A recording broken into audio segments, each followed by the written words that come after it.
Just thoughts on being ranked in the AP poll for the first time this year. Back-to-back years you've been in the poll. Just you watch a lot of other metrics. That one you kind of add into that where you talk to your team about it. Yeah, it's just one that for us it doesn't move the needle with the NCAA selection committee, but I think what it does is it brings some light to your team, and that's really what we are. I think it shows you roster management, construction, retainment, portal, high school recruiting, all those things have to work well together, and then you got to develop a plan and a style and a system that works. And I think our guys knew kind of where we were last week. I think they knew what was at stake. I think it's something that players really value. So to me, it's really important for them. It's important to me. I think it is a great honor. I think it's good not only for recruiting our fans. Everybody should be proud of it, but it's not going to change the way we prepare for Nevada. But it's pretty awesome. It's interesting because you have Andy Katz, I think I saw something, had you 17. Roth Stein has you 41. I mean, it's like this point, but still you're in there, so it's. Yeah, I mean, like I said, I don't have social media. I don't spend a ton of time looking at that stuff.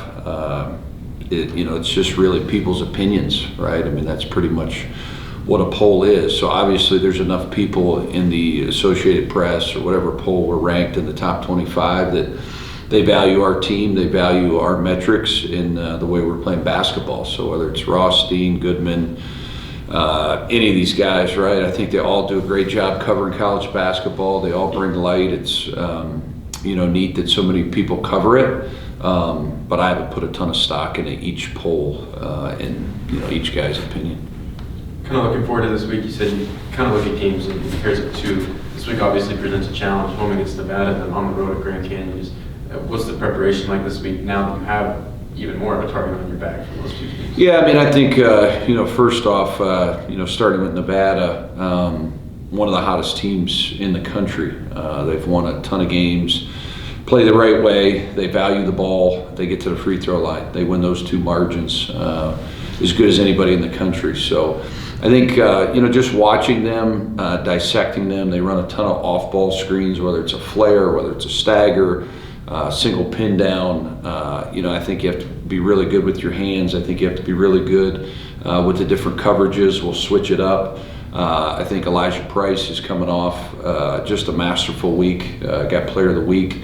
Kid that's getting better and better. They've got a lot of guards that can get it going at any time. So I think Steve really likes his team. You can see that. I've read some of his comments leading into this prep. They're a team, and it shows when they play. Isn't Nevada similar to you guys in some sense in that they don't have a whole lot of really tall guys, but they've got a decent amount of length. They're really guard heavy. Just kind of how many similarities do you see between your team and their team? Yeah, a lot of wings, a lot of forwards, a lot of interchangeable pieces. Run a lot of off-ball screens like us. Very sound defensively. Got a guy that they can throw it into in Price. They're good. I think it's a really good team. Obviously, Steve does a good job. They run good stuff, so it's going to be a challenge. How important is that for them, for Nevada, with their guards? You guys like to press and running against the zone. Some of the numbers show they've done really well against the zone, really well against press. Just how much more difficult does it become to guard a team that has a bunch of guards in every position? Yeah, it's totally different than Boise. Boise was primarily a ball screen team. Nevada, when the off-ball screens aren't working, they've got really good packages, good counters that they'll go to. I think the great defensive teams have an identity. They have a way to cause disruption, whether it's in a press, whether it's three-quarter, full court press, half-court press, in the half court. You got to stick to your concepts, stick to your principles, no matter who you're playing. But one thing you look at certainly is their numbers, and they don't turn the ball over. So how can we create ways to turn them over? Those things would be critical. The other night, I guess Wyoming, they shot 63% from the three, I think 10 for 16. Just within that, keeping your identity, how do you maybe focus on that, limiting that shooting? Yeah, I mean, I watched it yesterday, along with about 5 others. Sundance did a nice job. I thought some of the things in their package were really good. The best way to get shots is to get stops, right? To get out and run and to get, you know, uncontested shots, and that's really, you know, the best shot in basketball. And then when you get into half court, you got to create advantages, and the way to do that is either by pick and roll, an off-ball screen, a drive.